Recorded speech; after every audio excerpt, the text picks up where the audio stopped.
Hello to you Zenix Zoners out there. This is Mystical James, the creator of Toontown, the animated series 2012 edition. I'm sorry that there's no sneak peek this month because I had a little bit of hard drive problems, so I wasn't able to finish the sneak peek for you. So I hope by improvising I can do a top 10 of Toontown Animated Series 2012 edition and 2004.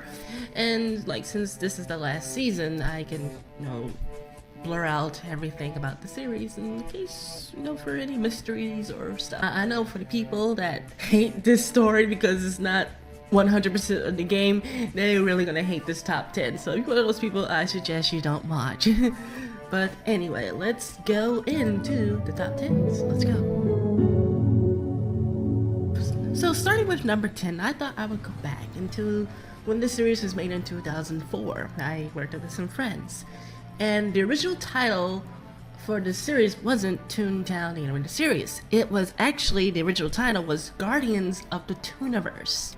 That was the original series name. It was all around Toon Guardians protecting Toontown from hostile bandits, and the Cogs were just vessels of a notorious group. And this group was at war with Toontown and was eager to stop it from being the center of attention.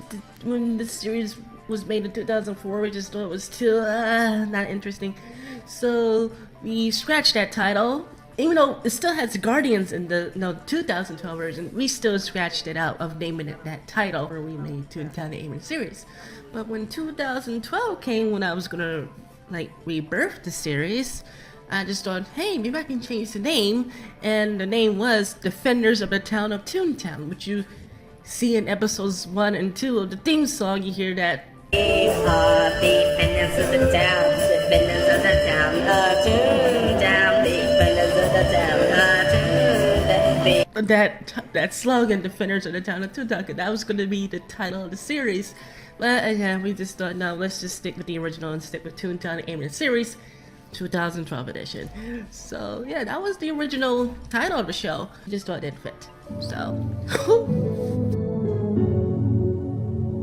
coming in at number 9 is about the entire original series, which is a massive series, because as I said, in the original Toontown Animated Series, it had a total of 13 seasons and 300 episodes.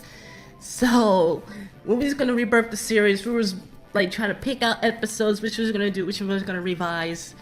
And after season 1, we were saying, hey, how about we just do 6 seasons and we just gradually get to the grand finale, which was in the original Toontown Animated Series was this one, Cog's Revenge. We thought this would have been a great finale for the series of 2012 with the action-packed peak of the Cogs and Toons fighting it out in the most epicest of battle, because it wasn't in Toontown that's having trouble, it was the whole Toon world having a war out. So because if you want to go and read that Cog's Revenge, you can go on, I forgot the forum, but it was a Toontown Central forums, I forgot what they're called now.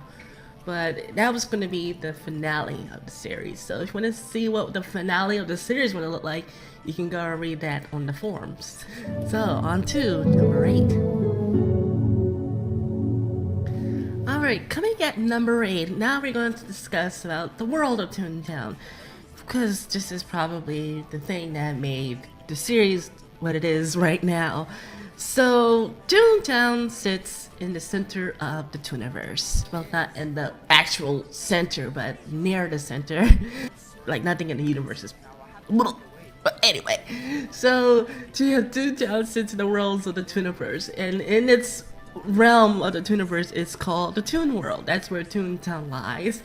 And the other worlds in the Tuniverse are the Sketch World, the Mythical World, the Zodian World, the Phantom World, the Aqua World, Dimensions X, Y, and Z, which is the bridge of imagination. So anything that's been drawn, anything that's been created outside the X, Y, and Z come to this.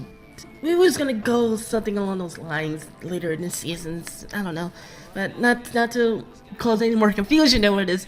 There's so many worlds out there. Just come do all the doodles that have been made and created, and it's just packed in this little Tooniverse. So yeah, we just created this Tooniverse, not make the Toon World feel like it's its own thing. We just want to know, like, we can bring things from other elements to make the series more interesting. When we were making it, because when we were writing this, we were constantly getting bored because we felt so limited. It was like, can we expand? I was like, yeah, let's expand. And we expanded and expanded, and boom, and boom, and boom, and boom, which is gonna get to when I talk about in number 7. Alright, for number 7, in the Toon World now, there are 6 nations in the Toon World. Which Toon Nation is the largest, and that's where Toontown lies, which is in the center of all of Toon World, the center of every operation. You get the idea, but it's not the capital. It's not the capital of Toon Nation, largest transcontinental, exchange place. So I just want to make that clear. We were going to make Toontown the capital, then we thought like, hey, in the game, Toontown was the capital, so let's differ ourselves from the game.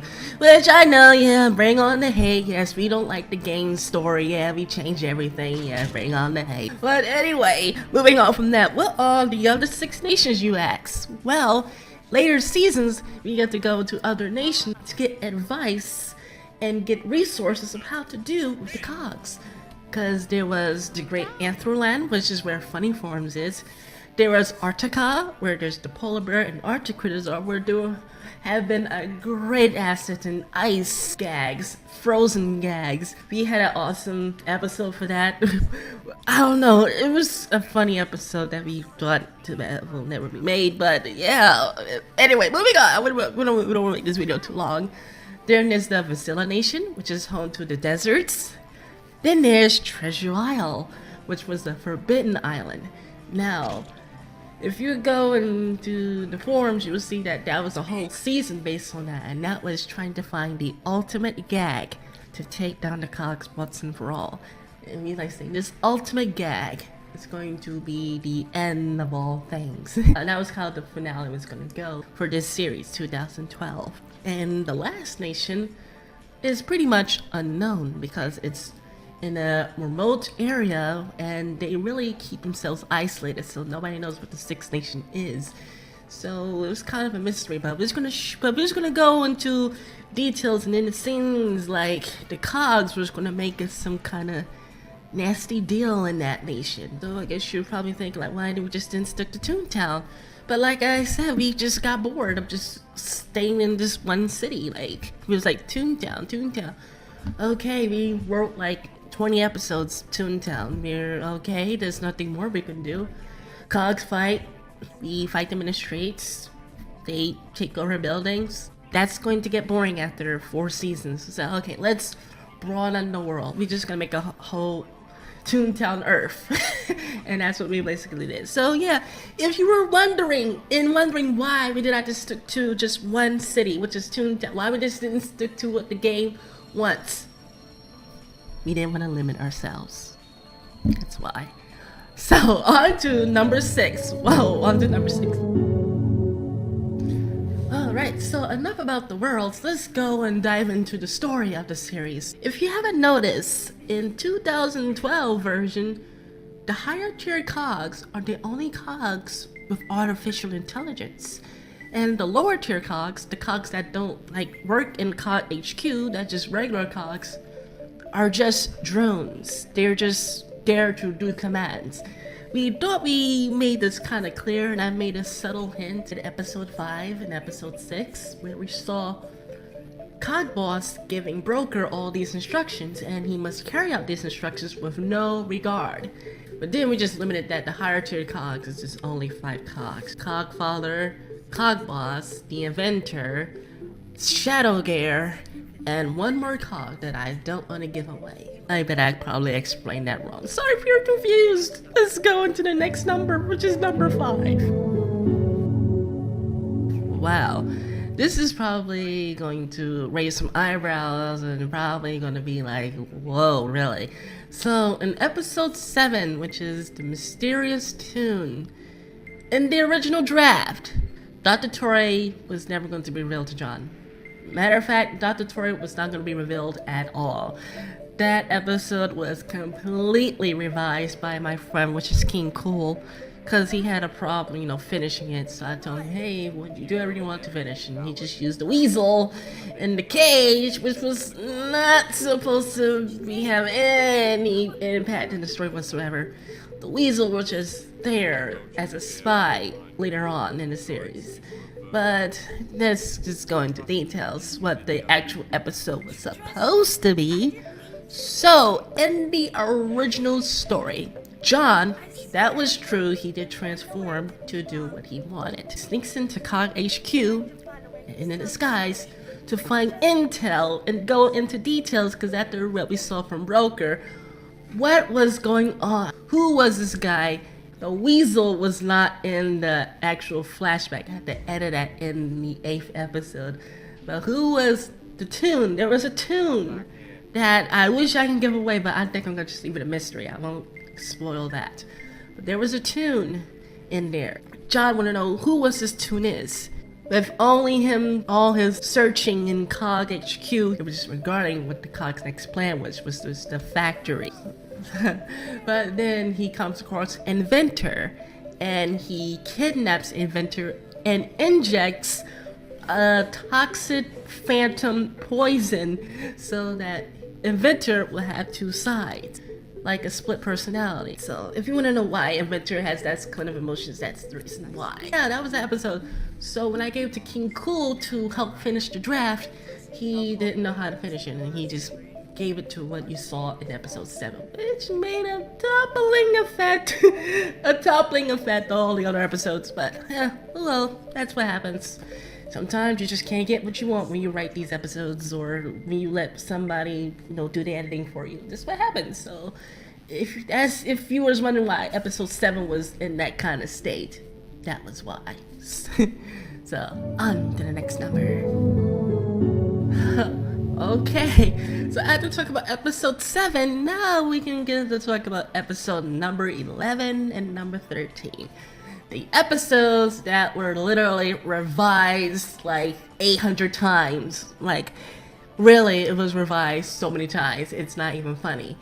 Which is probably why some parts were good and some parts were eh. So, yeah.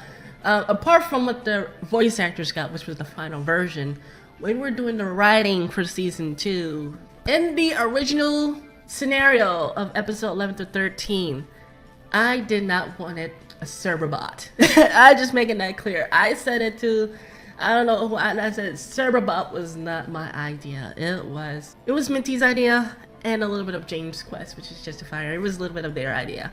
The reason being because I tried my best to draw what was going to be the original plot was goons. I just can't animate goons very good. I don't know about now, but when I was doing goons, they were really, really sloppy. So they're just saying that, hey, instead of using goons, how about we just use a big robot? I'm gonna say, okay, what should be a big robot? And they were like, and Minty was like, how about a robot dog? Like, that'd be so cool. Robot dog? And I was like, okay, a robot dog. And they was like, how about a 3-headed robot dog? I'm like, really? A robot? Okay. I went along with it. So if there's reason why, yeah. And also, Vegas hated when I had a bunch of MOVs, especially with green screen. It crashed like no tomorrow when I had like multiple MVs. So that was also why I could animate the goons and actually put them in a scene, because I couldn't let saying, Vegas, please stop crashing. I know there's a bunch of goons, but I need you to animate this. So yeah, very limited, which is why I got After Effects now. Now After Effects makes that kind of easy. But so yeah, that was why episode 11 and episode 13 were, if you were wondering where we got server bot, it was because of my animation limitations. I just couldn't animate the original plot, which was goons. Alright, so coming in at number 3, since we won't be going to seasons 4 to 6, I just thought what will be in those seasons. Well, it was going to be a build-up, and by build-up I mean the cogs. The cogs are finding the secret they need.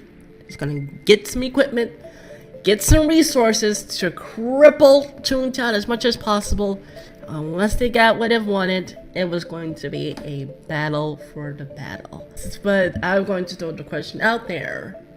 Is this all this going on in Toontown, in my story, is it a Toon revenge? Is it a war? Is it just an unlucky malfunction that went horribly wrong? This story sounds just like iRobot. But, yeah.